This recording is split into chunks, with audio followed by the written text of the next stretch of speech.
ఇజ్జత్ అనే ఒక మంచి టైటిల్తో నా దగ్గర అసోసియేట్గా వర్క్ చేసిన ఉపేంద్ర సినిమాతో రావడం, ఒక మంచి కాన్సెప్ట్తో వచ్చాడు.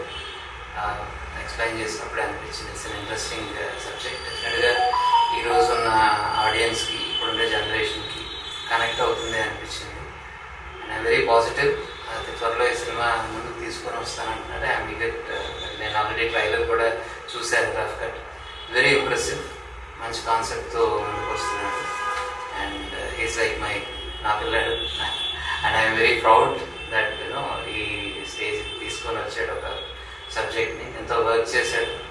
సో రీసెర్చ్ చేసి దాని ప్రతి విషయాన్ని, ప్రతి డైలాగ్ని కూడా మ్యాక్సిమం న్యాచురల్ ప్రజెంటేషన్ ఇవ్వడం కోసం విజువల్ రిచ్నెస్తో పాటు ఇప్పుడు ఉండాల్సిన జనరేషన్కి కావాల్సిన క్వాలిటీ ఆఫ్ మేకింగ్ కూడా తీసుకొని వచ్చాడు. And I'm very happy and I very positive about ఇజ్జత్.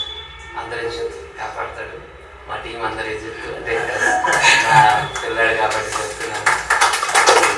సపోర్ట్ చేసిన టీం అందరికీ కూడా ఐ హ్యాపీ. కంగ్రాచులేషన్స్ నా సైడ్ నుంచి. ఒక మంచి ప్రాజెక్ట్లో మీరు అందరూ పార్టిసిపేట్ అయ్యి ఉండటం.